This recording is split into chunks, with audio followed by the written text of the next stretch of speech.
Bonjour Coralie. Bonjour Marie.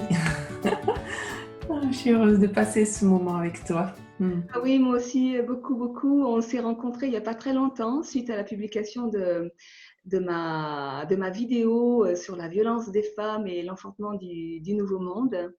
Et du coup, bah, on a déjà bien échangé toutes les deux autour de cette question de la violence, qu'elle soit physique, psychique, émotionnelle. Et puis du coup, bah, tu as été partante pour témoigner de ton parcours.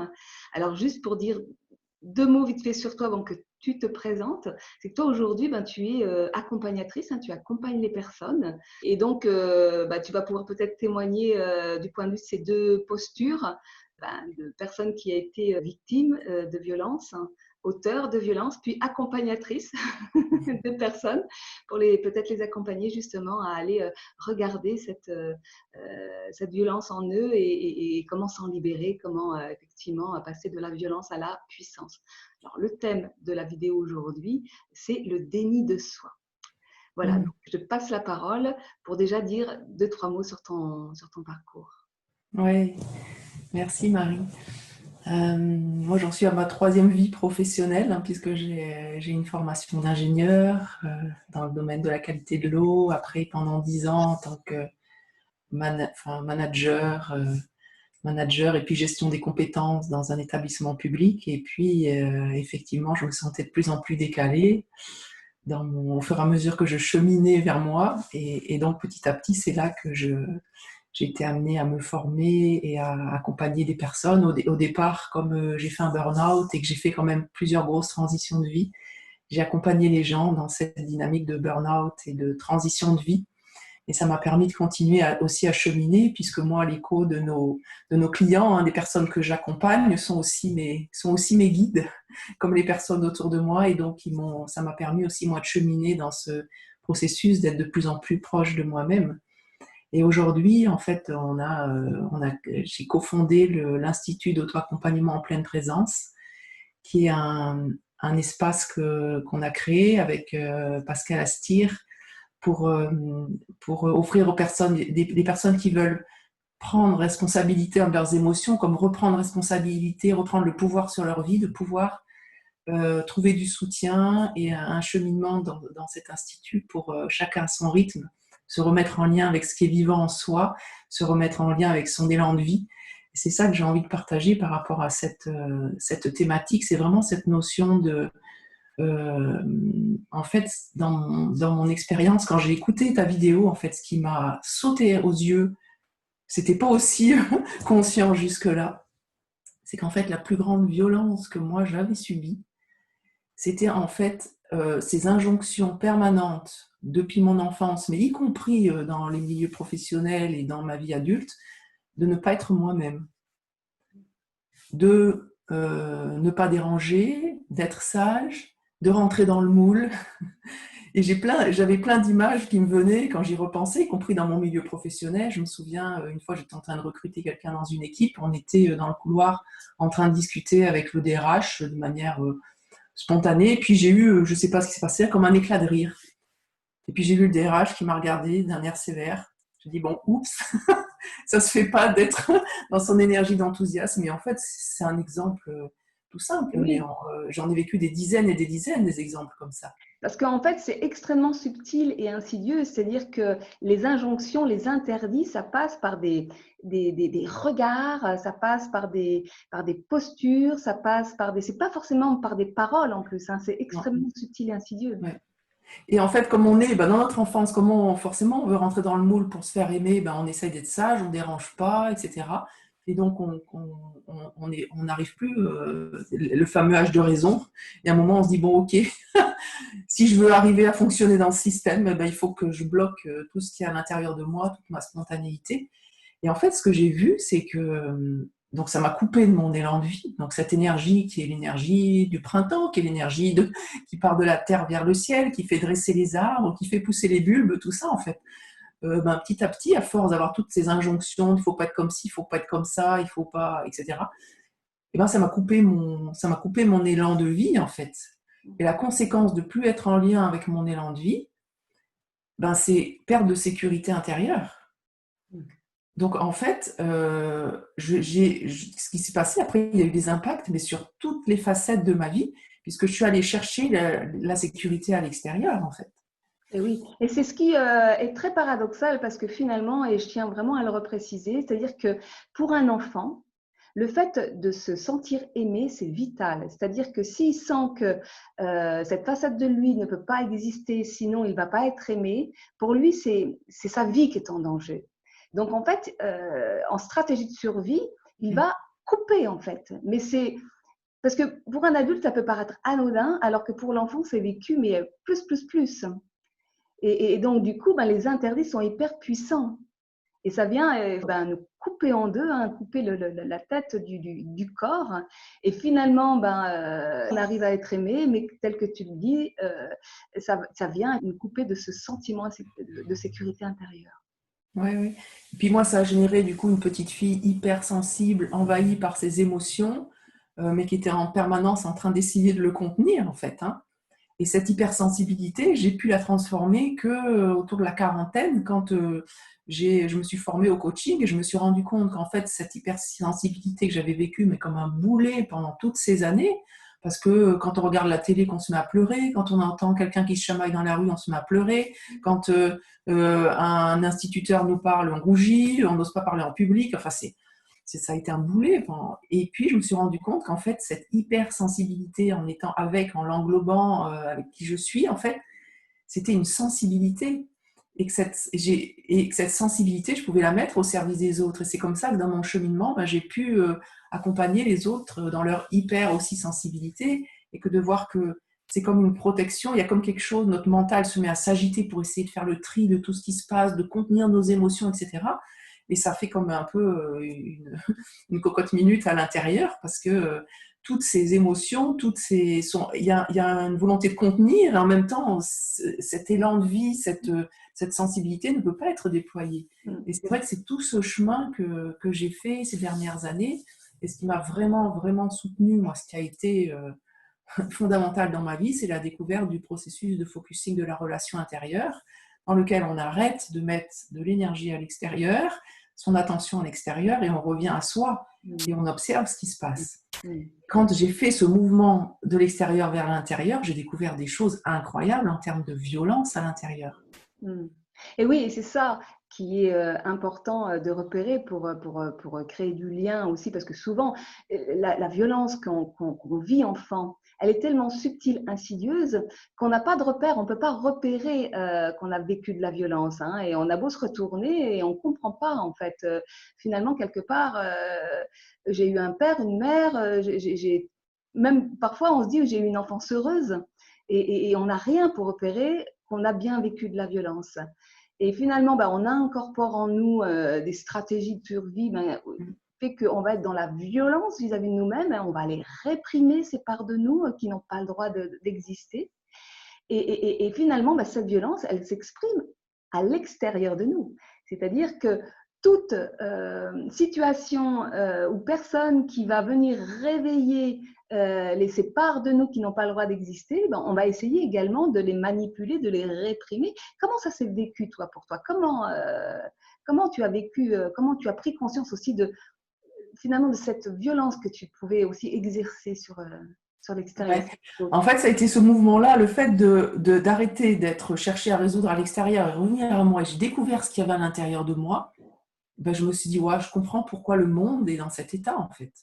Quand j'ai vu la violence, les tensions, les manipulations intérieures, les conflits des différentes parts de moi, mais je me suis dit, voilà, finalement, le monde est le reflet de nos vécus intérieurs.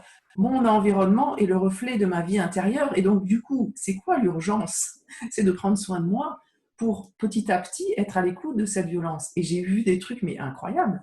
Je peux citer un peu des exemples de ce que j'ai vu à l'intérieur de moi. Quand j'étais dans me reconnecter à mon élan de vie et me dire ok, j'ai le droit de me faire plaisir, j'ai le droit d'être pas toujours dans il faut forcer, il faut pousser, j'ai le droit de prendre soin de moi, de m'aménager des espaces où je me fais du bien, etc. J'ai vu une partie de moi qui se révélait sous forme d'une femme qui me faisait ça, elle me faisait. Si tu prêtes attention à toi, tu n'as pas le droit de te faire plaisir. Il faut que tu sois au service des hommes, il faut que tu sois au service de ton travail, il faut que tu sois au service de tes enfants, mais toi, je te coupe la gorge si tu prends soin de toi. Et ça vivait à l'intérieur de moi. Cet élan qui avait envie de se révéler, et en même temps, cette partie qui disait non, ça se fait pas. Et je voyais bien que c'était une femme comme une femme un peu des années 1900. Il y avait une image de, c'était vraiment la lignée des femmes qui me parlait de non, ça ne se fait pas. Ça ne se fait pas quitter son mari. J'ai été la première dans la lignée des femmes. J'ai levé cette loyauté-là. Ça m'a fait faire un burn-out, tellement ça a été violent. Ce conflit intérieur, en fait. Hein. C'était vraiment un conflit des émotions. Et puis, il y a une autre chose aussi qui m'a marquée, une partie de moi aussi qui a émergé quand j'étais dans me redresser, justement, me laisser cette énergie se déployer. J'ai eu pendant plusieurs semaines une partie de moi qui me tapait derrière la nuque avec une barre en fer. Mais c'est comme si elle était là, je la sentais. Elle me tapait, elle me disait non, tu vas pas te redresser. Tu vas t'abaisser à ce qu'on te dit de faire. Tu vas faire ce que les autres veulent et tu n'as pas le droit de penser par toi-même. Et ce qui est fou, c'est que ça, je l'avais à l'intérieur de moi. C'était des conflits intérieurs. Et cette violence-là, je n'en avais pas conscience à l'intérieur de moi. Et comment elle s'est exprimée alors du coup à l'extérieur, vis-à-vis des hommes, vis-à-vis de ton entourage? Ouais. Alors, il y a eu toutes les facettes, en fait. Hein. Déjà, vis-à-vis des hommes, ce qui s'est passé, c'est que comme j'avais cette insécurité intérieure profonde, euh, au-delà de l'amour, quelque part, quand je tombe amoureuse, c'était pour remplir mon insécurité, en fait. Hein. Donc, sous l'aspect d'être amoureuse, il y avait, s'il te plaît, remplis-moi pour ne pas que je ressente cette insécurité. Et donc, ça a généré une forme d'injonction paradoxale, en fait. Hein. J'étais dans une forme de manipulation, pas consciente, hein, donc je ne peux pas me le reprocher parce que je n'avais pas conscience. Mais il y avait à cet endroit-là une vraie manipulation de remplis-moi, remplis mon besoin d'insécurité, prends soin de moi, mais ne m'envahis pas. Donc, ça a généré des blocages dans ma sexualité, en fait, parce que je demandais de remplir, mais c'était pas de l'amour, c'était remplir mon besoin puissant fond de sécurité. Mais dans la sexualité, rapidement, je rejetais parce que je me sentais envahie. Donc, il y avait vraiment ce double mouvement qui se faisait et qui était forcément les pauvres, c'était pas compréhensible parce que quelqu'un qui te dit, ben voilà, je t'aime et dis-moi ce qui te ferait plaisir. Comme j'étais pas connectée à mon élan de vie, j'étais incapable de dire ce qui me faisait plaisir. Et donc, j'attendais de mon compagnon qu'il devine ce que je ne savais même pas moi. C'était complètement une injonction, c'était impossible, ça devenir fou que d'être avec quelqu'un qui te dit je sais pas ce que je veux, mais toi tu dois le deviner. Comment est-ce qu'un homme peut deviner ça? Tu dis, c'est fou le camp, viens ici, je t'aime moi non plus. Et puis les amours déchirants, je voudrais que tu t'approches, mais plus tu t'approches, plus je te rejette. Et surtout, c'est qu'en face, de l'autre côté, en général, on attire des compagnons qui sont sur les mêmes taux vibratoires, qui sont dans les mêmes jeux relationnels, qui viennent aussi chercher en toi, en nous, cette même sécurité, ce même amour. Hein. Ben oui, en fait, hein, de toute manière, pour moi, dans une relation, c'est 100%, 100%, c'est-à-dire qu'on n'est jamais, il n'y en a jamais qu'un des deux qui est responsable de la situation. C'est bien comme tu dis, on s'attire et on s'emboîte dans nos blessures. Et donc, eh ben forcément, à cet endroit-là, mes compagnons, ils étaient dans la posture de sauveteur et ils allaient remplir mon besoin de sécurité aussi. Donc, ils étaient dans cette posture de je te remplis, mais en même temps, ils se faisaient rejeter parce qu'ils étaient trop envahissants. Donc, il y avait vraiment ce mouvement qui était, tant qu'on n'en a pas conscience, effectivement, on joue ce mouvement à deux et ça génère des incompréhensions. Comme en fait, on est en relation depuis, plutôt que d'être en relation depuis deux adultes conscients de leurs enfants intérieurs, ce sont nos enfants intérieurs qui sont en relation. Donc forcément, c'est compliqué. C'est pas une relation d'adulte à adulte, c'est pas une relation de présence à présence. C'est comment dire, des histoires, nos histoires qui s'affrontent. Donc forcément, c'est compliqué. Ouais. Parce qu'en fait, ce qui se passe dans le processus, c'est lorsque l'autre vient s'occuper de tes besoins, de ton besoin de sécurité, il te dépossède de tes propres ressources et te maintient ainsi dans une position de petit enfant blessé, de petite fille blessée qui va systématiquement aller chercher à l'extérieur. Et toi, lorsque tu vas t'occuper du besoin de sécurité de l'autre, eh bien, tu dépossèdes l'autre de ses propres ressources et tu le maintiens ainsi dans une posture de victime et de petit enfant blessé. Donc, en fait, on ne se rend pas service ni à soi, ni à l'autre, et on nourrit tous ces jeux de victime, bourreau, sauveteur. Et en fait, il y a vraiment une histoire de confiance. Quand je cherche à satisfaire le besoin ou le désir de l'autre, quelque part, je ne lui fais pas confiance sur le fait que lui peut le faire pour lui-même. Et donc, je ne le laisse pas s'agrandir de l'intérieur. Je ne le laisse pas aller se connecter, aller déployer, activer ses propres ressources. Et c'est là où c'est violent. Ouais, et c'est vraiment cette notion de à partir d'où je suis en relation, à partir d'où je vais aller vers l'autre. Est-ce que je suis depuis mon adulte présent ou est-ce que je suis depuis une petite fille ou depuis une mère contrôlante aussi, puisque moi j'ai été dans les deux postures. Hein. J'ai été aussi pour mes compagnons une mère contrôlante qui voulait leur éviter de vivre des choses, qui voulait qu'ils aillent bien pour que moi ça me dérange pas. Parce que j'ai une partie de moi qui est beaucoup comme ça, je veux que tu ailles bien pour moi, aller bien. Et donc, je faisais tout pour qu'il aille bien.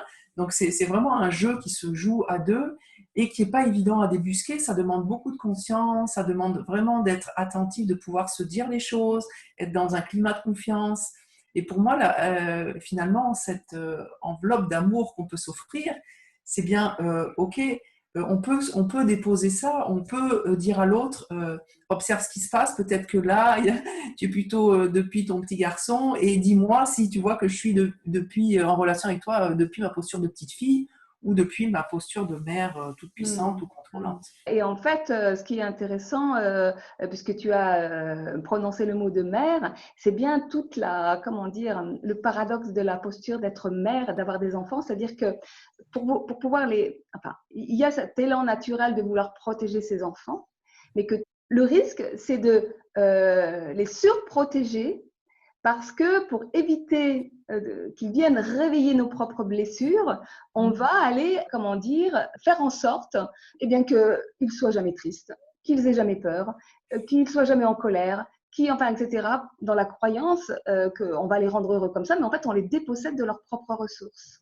Ouais. Et ça, moi, j'ai 3 enfants, et donc j'ai vraiment le fait de revenir à moi et d'être à l'écoute de ce qui vivait en moi avec ce processus de focusing de la relation intérieure.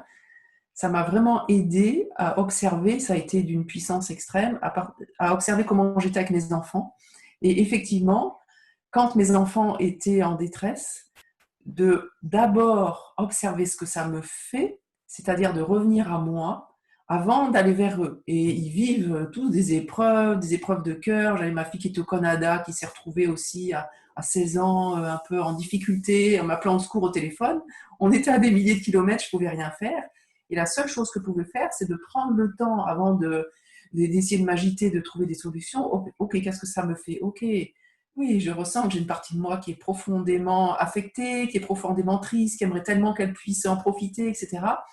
Et une fois que je suis avec ça et en conscience de ça, je vais pouvoir aller vers elle, mais depuis mon axe, depuis un ancrage qui fait que je vais vraiment pouvoir lui offrir ma présence et elle va pouvoir s'appuyer là-dessus.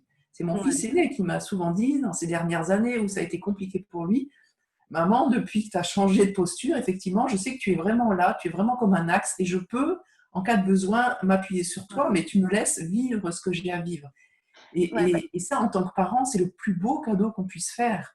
C'est quand je vois qu'il se passe quelque chose avec mes enfants, je ne cherche rien à faire, je reviens à moi et j'observe ce que ça me fait. Et en observant ce que ça me fait, je peux revenir vers eux depuis une posture ancrée, stable, et pouvoir leur offrir de l'empathie et leur laisser leur puissance de trouver des solutions en fait. Et donc, on n'est plus dans la réaction, mais dans l'action. Moi, je dis aussi que sur le plan de la conscience, c'est vraiment prendre le temps non seulement d'aller ressentir ce que ça nous fait pour voir ce qui est touché, éventuellement le besoin qui a besoin d'être satisfait et la ressource qui a besoin d'être activée. Mais la question à se poser, c'est que le besoin de qui je cherche à satisfaire quand je suis dans cette action? Est-ce que c'est mon propre besoin ou est-ce que c'est celui de mon enfant? de mon enfant ou de mon compagnon ou de mon ami. Et dès lors que je cherche à satisfaire le besoin ou le désir de l'autre, je suis coupée de moi-même. Et très souvent, je cherche à satisfaire son besoin pour éviter de ressentir la part de moi qui fait bobo et qui crie à l'intérieur. Donc vraiment être dans cette posture de la pleine présence qui consiste à prendre le temps d'aller ressentir ce qui se passe en nous et de mettre de la conscience sur ce qui se passe et sur les actions du coup qui vont se poser, quoi. Et c'est vraiment une posture d'humilité, hein, de retrouver sa puissance en fait. Hein. C'est vraiment d'être authentique avec soi-même. Ok, je vois ce qui se passe en moi, je vois cette violence, je vois l'effet que ça a fait, et pas de se juger, mais d'observer ce que ça a fait. Moi, je vois aussi, on parlait des enfants, ce qui s'est passé, le fait d'avoir cette violence intérieure, comment ça s'est matérialisé dans ma relation avec mes enfants, c'est que comme j'étais plus connectée à ce que je voulais vraiment, à moi et à mon élan de vie, en fait, ils me demandaient des choses, mais je prenais pas le temps et j'avais pas cette capacité de voir si c'était juste ou pas pour moi. Donc j'étais tout le temps à leur service, mais je leur faisais payer en même temps. C'est-à-dire j'étais à leur service, mais je faisais pas ça depuis l'élan du cœur. Je faisais ça parce que je leur avais dit oui vite fait, parce que par culpabilité, etc. Et ça, mes enfants, ils me l'ont beaucoup, beaucoup, beaucoup envoyé pendant des années. Et encore récemment, ma fille qui a aujourd'hui 17 ans, qui fait la conduite accompagnée, une fois, elle m'a demandé si elle pouvait conduire. Pour moi, c'était un gros dépassement de lui laisser prendre le volant parce que, oui, j'ai peur en voiture. Et donc, ça a été un gros dépassement pour moi. Et il y a des moments, quand j'étais trop fatiguée et tout ça, je préférais conduire plutôt que la laisser conduire et puis être complètement stressée et la stresser au volant. Et une fois, elle me dit, écoute, maman, je préférerais que tu me dises non, écoute, je préfère que tu prennes pas le volant, plutôt que tu me dises oui et qu'après, tu sois stressée. Et donc, voilà, ça a été un message, mais je l'ai vraiment remercié pour ça. C'est-à-dire que nos enfants, ils ont besoin qu'on soit clair. Mais comment on fait quand on n'a pas appris? Moi, c'est tout ce chemin que j'ai fait depuis 10 ans, 15 ans, c'est de revenir à me reconnecter à qu'est-ce que je veux vraiment. Et ça prend du temps. Et une fois même que ça devenait un peu plus clair, hein, même quand mon compagnon me disait qu'est-ce qui te fait plaisir et que je ne savais pas, ben, petit à petit, ça s'est clarifié. Voilà ce que j'aimerais, voilà comment j'aimerais qu'on soit ensemble, etc. Et ben, le deuxième écueil que j'ai eu, c'est de l'exprimer. C'est-à-dire que ce qui était juste pour moi, ça tournait à l'intérieur, je le percevais, mais il y avait quelque chose qui était bloqué autour de pouvoir faire des demandes, autour de pouvoir l'exprimer. Et c'est comme toute une reconnexion qui a dû se faire, de me reconnecter à mon centre, de me reconnecter à mon élan de vie, mais aussi que ça puisse circuler jusqu'à se mettre en mots, en fait. Donc ça a été l'effet sur mes enfants. Et puis il y a eu un troisième effet, de fait d'être coupée de mon élan de vie, c'est au niveau professionnel, c'est que j'ai passé mon temps à chercher ma place. En fait, pour moi, aujourd'hui, ma place, elle est là. Elle est entre ciel et terre, je suis connectée à la terre, je suis connectée au ciel, je suis là, et je suis consciente de mon axe, de cette énergie qui me traverse, et je peux rayonner. J'ai rien à chercher, en fait. Je suis là. Ce sur quoi j'ai acheminé, c'est comment déployer mon élan de vie, qui je suis vraiment, et puisque c'est ce que j'ai de plus précieux à offrir au monde.